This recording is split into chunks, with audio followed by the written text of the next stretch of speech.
আসসালামু আলাইকুম। আশা করি আপনারা ভালো আছেন। আমিও আলহামদুলিল্লাহ ভালো আছি। আজকে আপনাদেরকে একটা মজার রান্না করে দেখাবো। আলু বড়ি দিয়ে মাছের ঝোল। প্রথমে মাছটাকে নুন, হলুদ, শুকনা মরিচ দিয়ে মেখে রেখেছিলাম। এবার ভেজে তুলে নেব।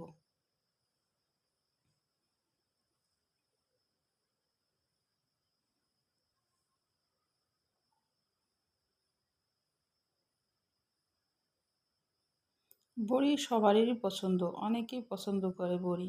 বড়ি বড়ি দিয়ে আলু দিয়ে মাছ দিয়ে ঝোল করলে অনেক মজা।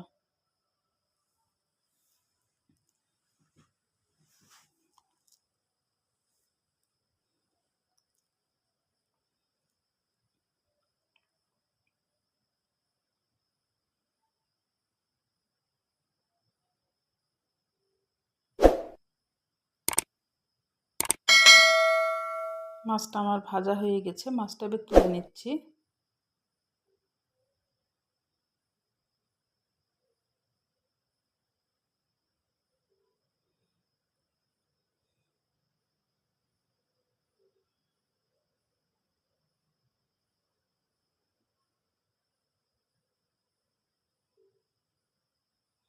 এবার ওই তেলে বড়ি ভেজে নেব আমি।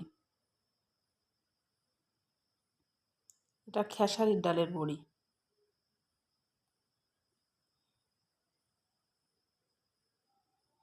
বড়িটা লাল করে ভেজে নিব। তাপটা একদম আস্তে দিবেন বড়ি ভাজার টাইমে, দিয়ে বড়িটা লাল করে ভেজে নেবেন। বাস বড়ি ভাজা হয়ে গেছে। এবার ওই কড়াইয়ে তেল দিলাম। তেলটা একটু গরম হয়ে আসলে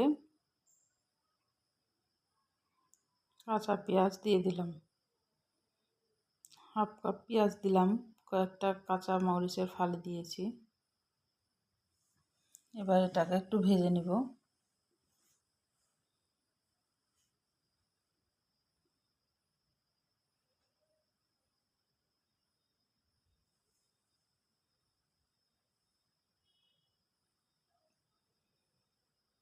আলু দিলাম।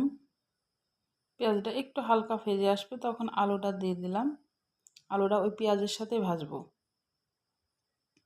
আলাদা করে আমি ভাজলাম না আলুটা। একসঙ্গে পেঁয়াজও ভাজা হবে, আলুও ভাজা হবে।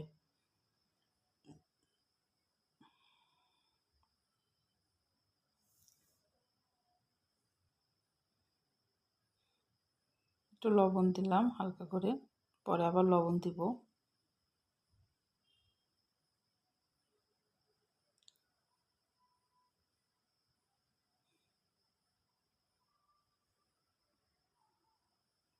একটু হলুদের গুঁড়া দিলাম।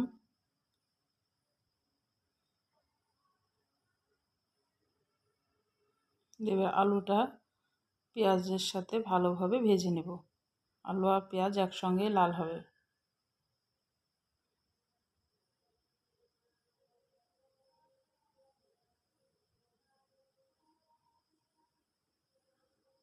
আলু আর পেঁয়াজ লাল হয়ে আসছে।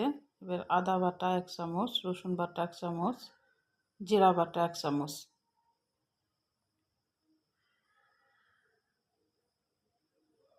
একটু কয়েক মিনিট নেড়ে নেব যেন কাঁচা গন্ধটা না থাকে।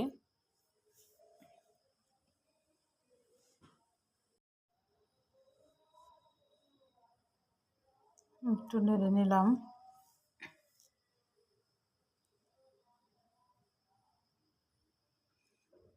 শুকনা মরিচের গুঁড়া, ধনিয়া গুঁড়া, গরম মশলার গুঁড়া আর একটু হলুদ ছিল ওখানে, দিয়ে দিলাম আমি।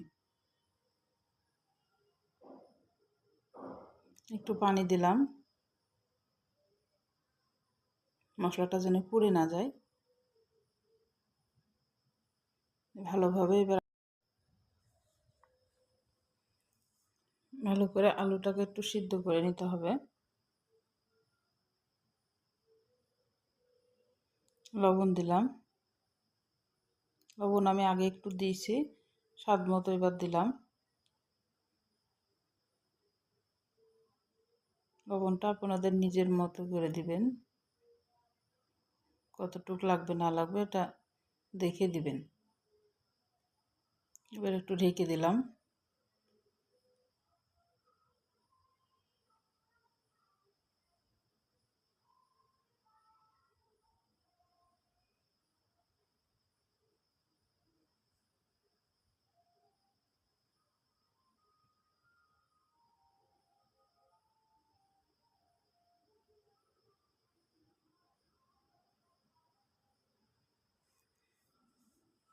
আর একটু ঢেকে দিলাম।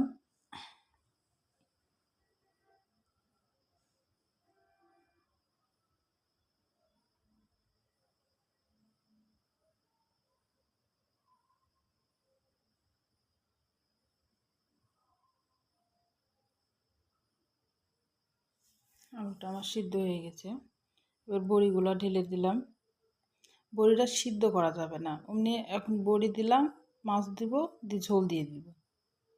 এই বড়িটা কষানো যাবে না বেশিক্ষণ, পানি দিয়ে সিদ্ধ করা যাবে না, এটা ঝোলের পুরেই সিদ্ধ হবে। তো আমি ঝোলের পুরে না দিয়ে একটু আলুর সাথে দিলাম। এখন মাছ আর পানি দিয়ে দিব, দিয়ে ঝোল ফুটে আসবে, আমার বড়িও সিদ্ধ হয়ে যাবে, মাছও সিদ্ধ হয়ে যাবে। মাছ দিয়ে দিলাম।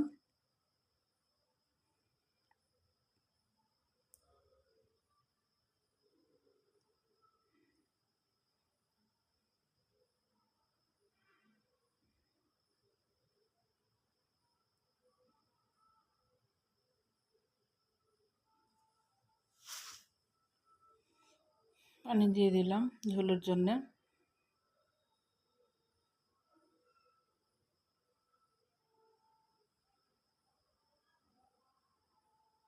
ঝোলটা একটু ফুটে আসবে, ঝোলটা যখন টেনে যাবে তখন নামাই ফেলবো, বড়িও সিদ্ধ হয়ে যাবে। এই বড়িটা ঝোলের পুরে দিলে সিদ্ধ হয়ে যায়।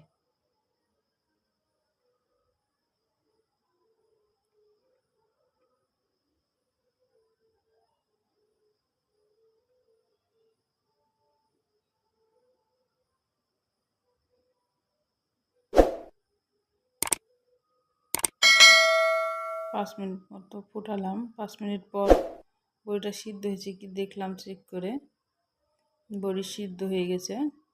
আর একটু 2-3 মিনিট রাখবো।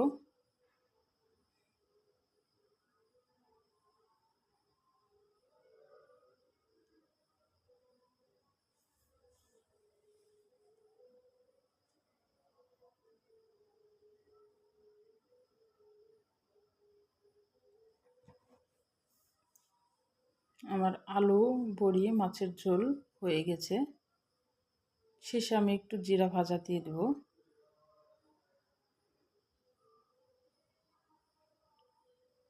আমার রান্নাটা যদি আপনাদের ভালো লাগে, প্লিজ আমার নতুন চ্যানেলটাকে সাবস্ক্রাইব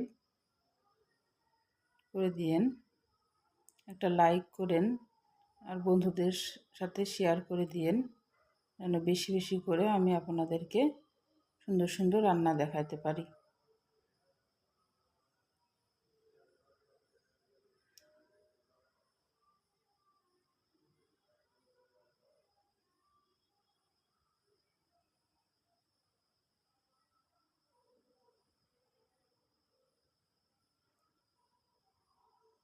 আমি আস্তে তাপ দিয়ে একটু রেখেছিলাম এতক্ষণ। এই যে বাস আমার হয়ে গেছে। একটু জিরা ভাজা দিয়ে দিলাম। আল্লাহ হাফেজ।